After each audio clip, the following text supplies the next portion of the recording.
I bought my Model 3 in June 2020, so I've been driving it daily for 1.5 years. It's the pre-facelift version, but all the things I talk about apply for the new version as well. So let's get right into it. I would have never thought we would come to the point where cars get regular updates from time to time. It's just mind-blowing when you think about it, that this car improved just by software update since I purchased the car. Lately, Tesla released a big holiday update for Christmas, where the overall software UI got more polished, and it also added some nice functions like a blind spot camera when turning on the turn signal, editing waypoints and automatic seat heaters. And sometimes they just add funny crazy things like an amazing light show where the whole car starts to flash its lights, move the mirrors and the windows to the rhythm of the music. It's insane. I showed it to my family at Christmas, and even my grandpa, who isn't into technology at all, was very impressed and fascinated by it. Advertising done by the word of mouth at its finest. Many things in that car are just right. Now, I'm not saying these features don't exist in other cars, but I'm experiencing them for the first time here. Now, easy entry is a setting for your seat as well as your steering wheel, where you just set it to a position where it's easy for you to enter the car. This lets you move your seat in the perfect position for getting in and out of your car. I also let the car move the steering wheel upwards so that I have more space. As soon as you put your foot on the brake, the seat and steering wheel will switch to your desired driving position. Since it's all electrical adjustable, there are millions of settings to try, and I never managed to fit that comfortable in any other car. Another thing you can do is preheat the car from your phone. This will heat up the car by itself. Now, even better, in the app you can set a time to heat up the car automatically. For example, when your shift at work is over.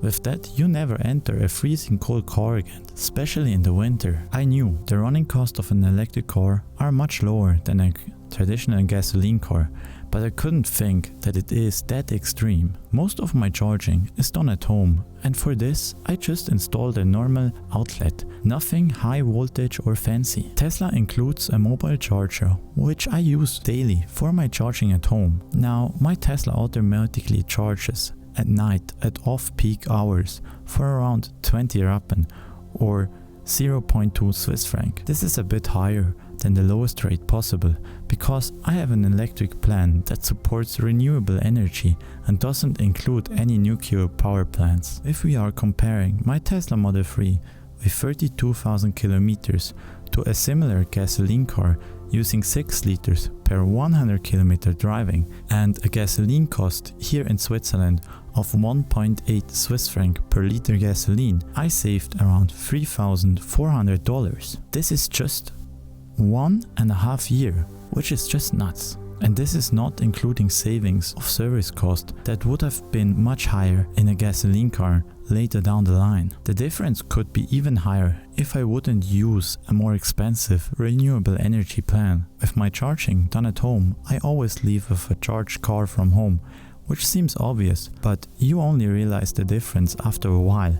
With my old gasoline car, there were moments where you just wanted to leave, but you realized you first have to go to the gas station and put gas. My car here is basically ready, fully charged and heated whenever I need it. My work allows me to listen to podcasts, but sometimes we know podcasts can be long and you just don't want to stop listening to it. Now, I can stop my podcast on my work PC, and as soon as I enter my car, the podcast just continues on my car as long as Spotify is open on the car as a player. This is just so seamlessly without pressing any buttons. How far can you drive with your car? How many times do you have to charge? Are you not afraid of getting out of battery? These are all questions EV owners get all the time. It's simple.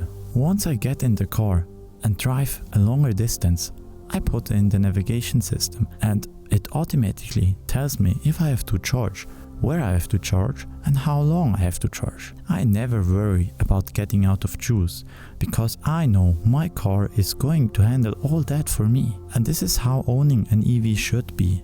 For my daily commute, I never worry about my battery because it's only a 40 minutes drive there and back, and I always plug in my car at home. But for longer drives, I just use the built-in navigation, which is, by the way, thanks to using data from Google Maps, the best I ever had in any car. If my car has to be charged on a longer trip, it picks its own Tesla supercharger network, which is as effortless as possible. Park your car, get the cable at the charging station, press the button on top of it, and it opens the charging port. Plug it in and that's it. No QR codes, sending messages to a weird number, or signing up on a website, swiping 10 different charging cards. No, just plug in and charge. Other EV charging stations are much more complicated, and especially in Switzerland, Germany and Austria, there is a huge charging card chaos with many different options and confusing interfaces. All these problems just magically disappear when using a Tesla at the supercharger. If you haven't test driven a Tesla yet, I highly recommend it. The performance is insane. As soon as you press the pedal, this thing kicks in and accelerates without any noise immediately. Now, I have the standard range plus, not the long range and not the performance. Sure, the higher versions, especially the performance, kicks in even more, and the difference is definitely big, but for me, this is more than enough. The acceleration of the car is one part, but the way the braking on the Tesla works is done very well, which means while taking your foot off the pedal, the car starts regenerating electricity into the battery so heavy that it starts to slow down to a full stop, like pressing the brake softly. This enables you to drive most of the time just by pressing and letting go of the acceleration pedal. It's kinda hard to describe, you do have to try it yourself, but it definitely changes the way you think about driving a car and makes standing in traffic or driving for a longer period of time seem like a breeze. Now lastly, what I really love is the look of the car. At the moment I saw the first picture of the car, I fell in love. There's just something to it. And yes, I know not everyone likes the look of it, but I find it to be the perfect middle between classy and sporty. I love the shape of the front and back lights of the car. There is no fake grille in the front like other EVs have, and as a minimalist, I appreciate the minimalistic approach of the interior so much, and I wouldn't be able to go back to buttons and tiny screens. Many times when I leave the car, it just makes me look back and appreciate the design of the car.